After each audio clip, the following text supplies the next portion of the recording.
Hello everyone, welcome to नौकरी aspirant. उम्मीद करती हूँ आप सब एकदम बढ़िया हैं। दोस्तों, हम आपके लेकर आए हैं साइंस बूस्टर की बेहतरीन सीरीज। इस सीरीज में हम आपके साथ पिछली परीक्षाओं में जितने भी इम्पोर्टेंट एमसीक्यू पूछे गए हैं वो हम आपके साथ डिस्कस करेंगे। जिन्होंने अभी तक हमारे चैनल को सब्सक्राइब नहीं किया है, चैनल को सब्सक्राइब करके बेल आइकन को ज़रूर दबा देना। तो चलिए देखते हैं आज का पहला प्रश्न। जड़ों के बाल किससे बने होते हैं? ट्राइकोम, ट्रैकोब्लास्ट, राइजोडर्मिस या एपिडर्मिस? तो हमारा सही जवाब क्या हो जाएगा? जो जड़ों के बाल होते हैं वो बने होते हैं एपिडर्मिस की। अगला प्रश्न है, सोलेनोइड के अंदर क्षेत्र रेखाएं कैसी होती है? समांतर सीधी रेखाएं, सीधी रेखाएं, सकेंद्रित वृत्त या घुमावदार रेखाएं? सोलेनोइड एक प्रकार की स्प्रिंग टाइप होती है, ऐसी स्पाइरल शेप में, जो विद्युत चुंबकीय क्षेत्र में काम में लिया जाता है। तो ये कहते हो जो इसके अंदर जो रेखाएं होती है वो कैसी होती है? तो हमारा जो सही जवाब आ जाएगा वो होगा ऑप्शन ए, समांतर होगी और सीधी रेखाएं होंगी। अगला प्रश्न है, निम्नलिखित में से कौन कायिक प्रवर्धन वाले फसल पौधों का समूह है? पहले तो ये देखो कायिक प्रवर्धन क्या होते हैं। कायिक प्रवर्धन वो होते हैं जिससे हम जो पौधा होता है वही दूसरे पौधे को जन्म देता है, यानी कि वो किसी बीज से नहीं, पौधे की तनों से या बेल से ऐसे उग जाते हैं। तो वे पौधे कौन से होते हैं? आपके पास ऑप्शन है गन्ना, आलू और केला, आलू, पपीता और केला, प्याज, धनिया और चुन्ना, मूंगफली, ड्रमस्टिक और काजू। तो बताइए कौन सा ऑप्शन एकदम सही है? तो हमारा सही जवाब क्या आ जाएगा? Option A. देखो, गन्ना, गन्ने का जो तना होता है उसका एक छोटा सा भाग अगर हम उगा दे तो पूरा गन्ना आ जाएगा। आलू का भी ऐसे होता है और केले का भी। लेकिन देखो इसमें आलू और केला तो लेकिन पपीता है, पपीता बीज से उगता है। प्याज, धनिया तो हम उगा सकते हैं लेकिन चुन्ना नहीं। ऐसे ही तो ऑप्शन ए एकदम ठीक है। अगला प्रश्न है हमारा, प्रकाश संश्लेषण के दौरान ग्लूकोज में ऑक्सीजन किससे आता है? जल से, कार्बन डाइऑक्साइड से, जल और कार्बन डाइऑक्साइड दोनों से, या धूप से? हमारा सही जवाब है जो ग्लूकोज हमें मिलता है वो मिलता है CO2 से, ऑप्शन बी। अगला प्रश्न है, रिक्त स्थान में सबसे उपयुक्त विकल्प बताइए। गुरुत्वाकर्षण का सार्वभौमिक नियतांक क्या है? यानी कि जो गुरुत्वाकर्षण का मान है वो क्या है? तो हमारा जो सही जवाब होगा जी। जो जी का मान है वो कितना होगा? 6.67 इंटू 10⁻⁻11 न्यूटन मीटर स्क्वेयर पर किलोग्राम स्क्वेयर। याद रखना, 6.67 इंटू 10⁻⁻11 न्यूटन मीटर स्क्वेयर पर किलोग्राम स्क्वेयर। अगला प्रश्न है, वनस्पतिक भागों या बीजों के बजाय कोशिकाओं द्वारा नए पौधों का प्रजनन क्या कहलाता है? यानी कि बीज से बजाय नए पौधे कोशिकाओं द्वारा उगते हैं, उनको क्या बोलते हैं? उत्तक संवर्धन, पुनर्जनन, बहुखंडन या द्विखंडन? तो बताइए क्या बोलते हैं हम उसको? हमारा सही जवाब है ऑप्शन ए, उत्तक संवर्धन बोला जाता है। अगला प्रश्न है, रिक्त स्थान में सबसे उपयुक्त विकल्प भरिए। यदि एक पौधे का जीन प्ररूप यानी जीनोटाइप TT कैपिटल R और स्मॉल r है तो फिनोटाइप यानी लक्षण प्ररूप क्या होगा? पौधा बौना और गोल होगा, लंबा और झुर्रीदार होगा, बौना और झुर्रीदार होगा, या लंबा और गोल होगा? तो बताइए कैसा होगा? तो हमारा सही जवाब है जो पौधा होगा वो बौना और गोल होगा। अगला प्रश्न है, दो न्यूक्लियाइड जिसमें न्यूट्रॉन संख्या n, यानी कि न्यूट्रॉनों की संख्या n तो समान है लेकिन प्रोटॉन भिन्न है, तो किस रूप में जाने जाएंगे? उनको समस्थानिक बोलेंगे, समभारिक बोलेंगे, सम न्यूट्रॉनी बोलेंगे, या परमाणु समावयव बोलेंगे? तो हमारा सही जवाब है ऑप्शन सी। देखो न्यूट्रॉन की संख्या समान है और इसमें भी सम न्यूट्रॉन ही दे रखा है, तो ऑप्शन जो सी होगा उसमें न्यूट्रॉनों की संख्या समान होगी। जैसे 1H1 ऐसे हो गया। तो अब इसमें पूछेगा कि भाई ये क्या है, इसको एटॉमिक नंबर बोलते हैं, जो कौन से स्थान पर है, तो यानी कि किस स्थान पर आएगा। अगर ये दोनों सेम होंगे तो उसको समस्थानिक बोलेंगे। ये क्या होगा, एटॉमिक मास यानी भार होगा। अगर ये सेम आ जाए किसी के न्यूट्रॉन के तो उसको समभारिक बोलेंगे, और न्यूक्लियस का आ जाए तो सम न्यूट्रॉनी बोलेंगे। एसिटिक अम्ल किस में उपस्थित होता है, इनमें से बताना है। दही पालक में, नींबू पानी में, सिरका में या चिट्टी के डंक में। हमारा सही जवाब है जो एसिटिक अम्ल होता है वो सिरके में पाया जाता है। चिट्टी के डंक, इसमें एक इम्पोर्टेंट है ये भी, तो जो चिट्टी के डंक में होता है वो फॉर्मिक एसिड पाया जाता है। फॉर्मिक एसिड, इसको मिथेनोइक एसिड भी बोलते हैं, ये चिट्टी के डंक में पाया जाता है। अगला प्रश्न है, संघनन किसके परिवर्तन की प्रक्रिया है, यानी कि संघनन से कौन सी प्रक्रिया है। तरल से अर्ध तरल में बदलना, तरल के वाष्प में, वाष्प से ठोस में या वाष्प के द्रव में। तो संघनन यानी कंडेंसेशन कैसे होता है, जो कंडेंसेशन होता है वो वाष्प से द्रव में होता है। अगला प्रश्न है, 1785 में विद्युत आवेशों के बीच बल को मापने के लिए अंशांकित मरोड़ तुला का प्रयोग किसने किया था। R. मिलिकन ने, हंस क्रिश्चियन ओस्ट्रेड ने, जॉन मिशेल ने या चार्ल्स ऑगस्टिन कुलाम ने। तो जो विद्युत आवेश आ जाए, आवेश से रिलेटेड है यानी चार्ज से रिलेटेड है, तो ये आ जाएगा कुलाम, तो चार्ल्स ऑगस्टिन कुलाम। अगला प्रश्न है, साइकस निम्नलिखित में से किस संघ का उदाहरण है। साइकस एक पौधे की प्रजाति है या पौधे का नाम है, तो वो कौन से में आता है। टेरिडोफाइटा में आता है, एंजियोस्पर्म यानी कि आवर्त बीजी में आता है, जिम्नोस्पर्म अनावर्त बीजी में आता है, या ब्रायोफाइटा में आता है। तो आवर्त बीजी तो वो होते हैं जिसमें बीज होते हैं, अनावर्त बीजी नग्न बीजी होते हैं।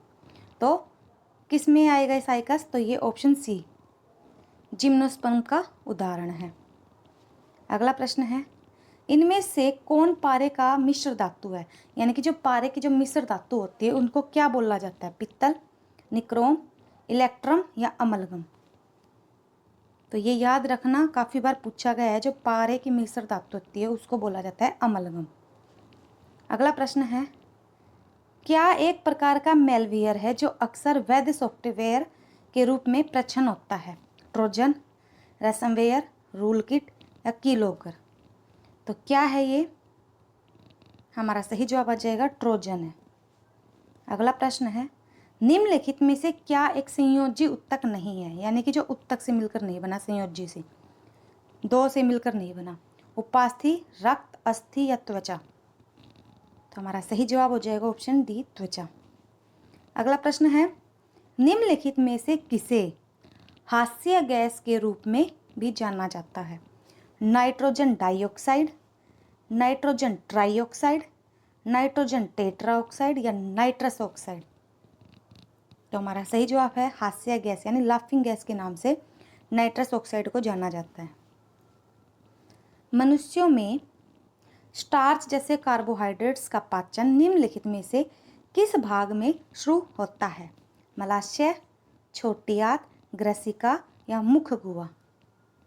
तो जो स्टार्च का जो पाचन है यानी कार्बोहाइड्रेट्स का जो पाचन होता है वो कहाँ से शुरू हो जाता है, ऑप्शन डी मुख गुहा से ही।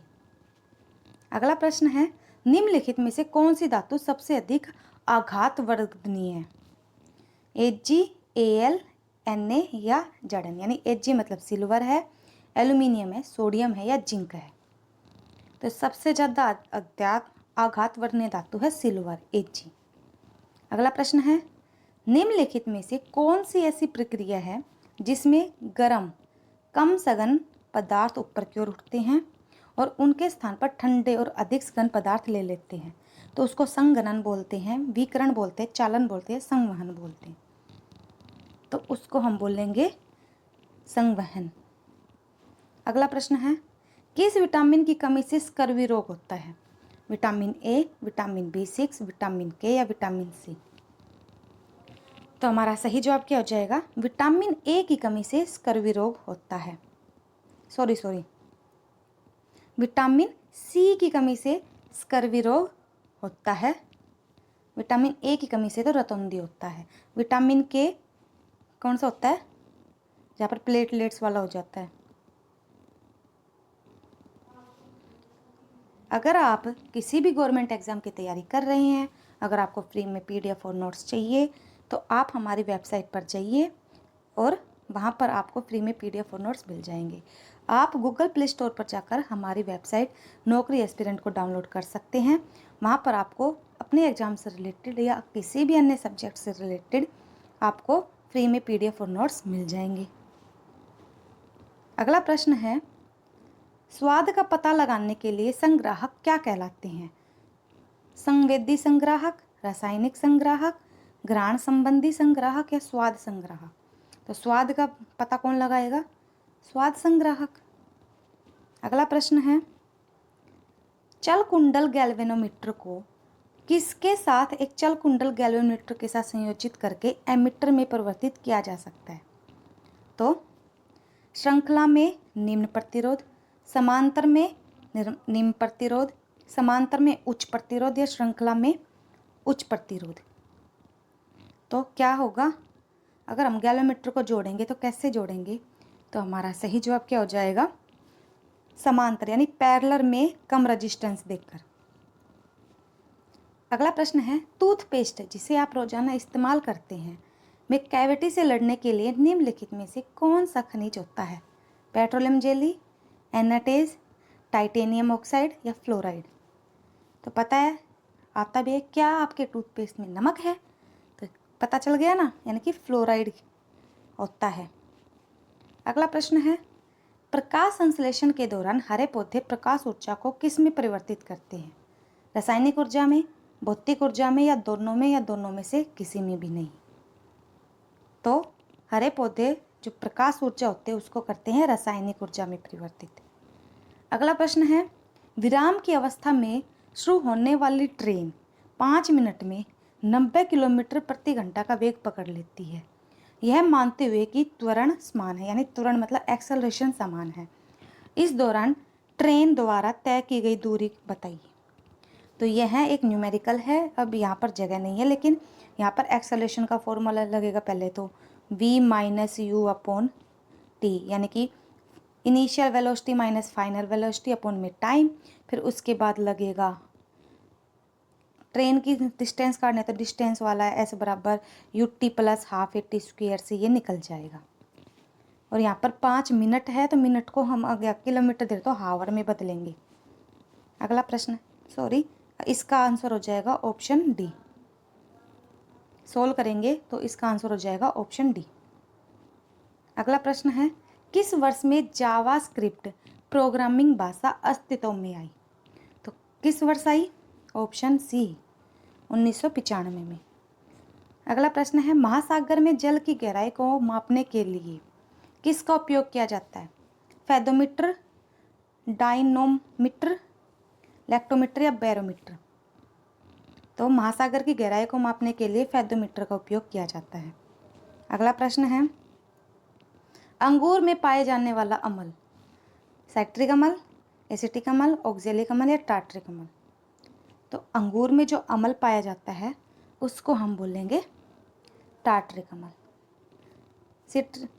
एसिटिक अम्ल और ऑक्जेलिक अम्ल ये सारे इंपॉर्टेंट है, पढ़ लेना आप। ये टमाटर में पाया जाता है, ये सिरका में पाया जाता है और सिट्रिक अम्ल खट्टे फलों में पाया जाता है। वायु द्वारा प्रासरण को संदर्भित करने के लिए किस शब्द का उपयोग किया जाता है? एंडोफिली, सीसियोफिली, एनिमोप्लास्टी या एनिमोफिली? तो वायु द्वारा परागण करने पर, यानी कि वायु से जो परागण होता है पौधों में, उसको हम क्या बोलेंगे? उसको बोलेंगे हम एनिमोफिली। अगला प्रश्न है, निम्नलिखित में से कौन सा बल आवेशित कणों के बीच कार्य करता है? तो आवेशित कण 4 से रिलेटेड है, गुरुत्वाकर्षण बल, चुंबकीय बल, विद्युत या दुर्बल नाभिकीय बल या प्रबल नाभिकीय बल? तो कौन सा कार्य करता है? तो चार्ज यानी कि से आएगा तो विद्युत चुंबकीय बल आ जाएगा। अगला प्रश्न है, फ्लेमिंग के दाहिने हाथ के नियम में तर्जनी क्या दर्शाती है? यानी कि फ्लेमिंग का जो दाहिना हाथ होता है, जो उसकी उंगली है वो किस तरफ इशारा करती है? चालक की गति की दिशा, प्रेरित धारा की दिशा, कुंडली की गति की दिशा या चुंबकीय क्षेत्र की दिशा? तो हमारा सही जवाब क्या हो जाए? जो दाहिना हाथ होता है उसकी उंगली किसकी तरफ करती है? चुंबकीय क्षेत्र की दिशा की तरफ। अगला प्रश्न है, कटल फिश कौन से संघ के अंतर्गत आती है? इकाइनोडर्मेटा, मोलस्का, एनेलिडा या पिसेस? तो जो हमारा सही जवाब है, जो कटल फिश है वो आती है मोलस्का के अंदर। ये संघ है यानी कि इसके अंदर चीज़ें वो पाए जाते हैं। कौन से कीट किसमें होते हैं? लोहे में जंग लगना एक कौन सी प्रक्रिया है? भौतिक परिवर्तन है, रासायनिक परिवर्तन है, जैव रासायनिक परिवर्तन है या विद्युत रासायनिक परिवर्तन है? तो हमारा सही जवाब आ जाएगा, लोहे में जंग लगना एक रासायनिक परिवर्तन है। अगला प्रश्न है, जब हम किसी आवर्त सारणी में बाएं से दाएं चलते हैं, यानी कि बाएं से दाएं इस तरफ, तो निम्नलिखित में कौन सा गुण इसके परिणाम में घट जाता है? इलेक्ट्रॉन बंधुता, विद्युत ऋणात्मक, आयनन विभव या परमाणु त्रिज्या? तो हमारा सही जवाब है, जब बाएं से दाएं जाते हैं तो परमाणु त्रिज्या घट जाती है। अगला है, अगर आदमी की याददाश्त कमजोर हो जाए तो निम्नलिखित में से कौन सा हिस्सा घायल होता है? मज्जा, सेरिबेलम, सेरिबरम या हाइपोथैलेमस?